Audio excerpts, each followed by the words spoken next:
Assalamualaikum warahmatullahi wabarakatuh.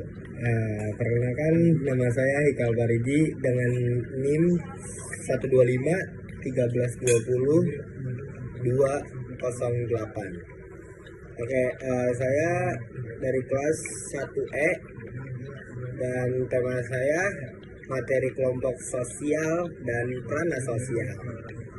Oke, kita lanjut langsung ke materinya.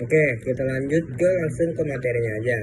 Jadi, pertama kelompok sosial. Apa sih itu kelompok sosial?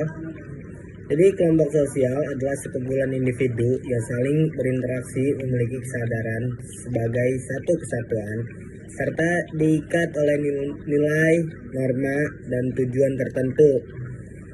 Nggak semua kumpulan manusia disebut kelompok sosial. Misalnya orang-orang yang kayak berdiri di halte gitu, terus orang-orang yang menuju pengen naik TJ gitu, belum tentu itu dia itu disebut kelompok sosial karena nggak ada interaksi apapun dan tujuan bersama itu. Terus kedua, ciri-ciri kelompok sosial. Pertama, terdiri atas 2 orang atau lebih. Ya. Kedua, terjadinya interaksi sosial. Yang ketiga, memiliki kesadaran sebagai anggota kelompok. Yang keempat, memiliki norma atau aturan. Yang kelima, memiliki tujuan bersama. Terus juga ada jenis-jenis kelompok sosial.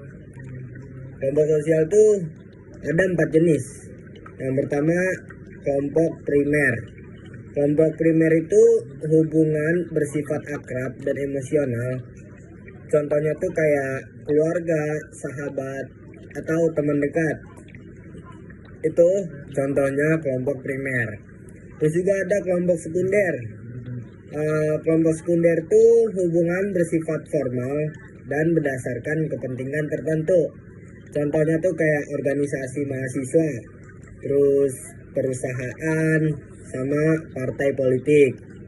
Nah, yang ketiga tuh ada namanya kelompok formal.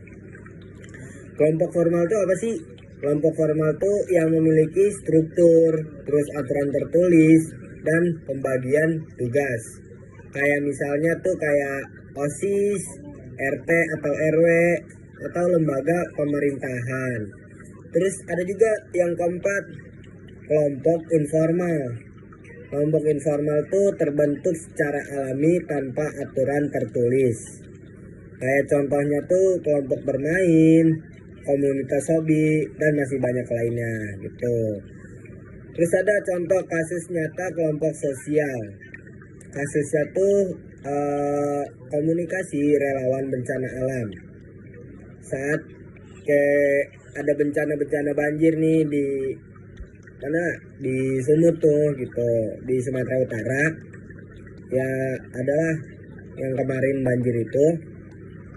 Sekelompok pemuda membentuk komunitas relawan. Mereka saling berkoordinasi, membagi tugas logistik, evakuasi, dapur umum, serta memiliki tujuan membantu korban bencana gitu. Ini tuh merupakan kelompok sosial sekunder dan formal. Kenapa sih itu disebutnya kelompok sosial sekunder dan formal? Karena memiliki aturan dan tujuan tertentu. Itu. Nah, terus saya akan membahas tentang prana sosial. Apa sih pranata sosial itu? Pranata sosial itu adalah sistem norma dan aturan yang dibentuk masyarakat untuk memenuhi kebutuhan pokok serta mengatur perilaku anggota masyarakat agar terciptanya keteraturan sosial. Terus juga ada kedua, fungsi pranata sosial. Pertama tuh memberi pedoman perilaku masyarakat. Yang kedua, menjaga ketertiban dan stabilitas sosial. Terus yang ketiga, memenuhi kebutuhan hidup manusia. Terus yang keempat, mengendalikan perilaku menyimpang. Nah, contoh kasus nyata pranata sosial. Kasus 1, pelanggaran tata tertib sekolah.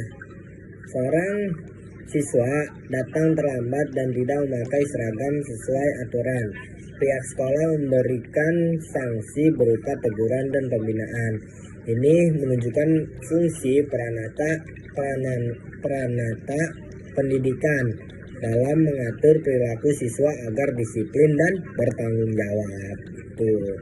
Kesimpulannya, kelompok sosial dan pranata sosial memiliki peran penting dalam kehidupan masyarakat.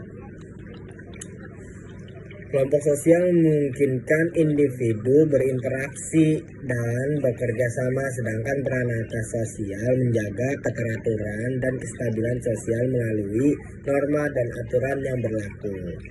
Tuh, terima kasih.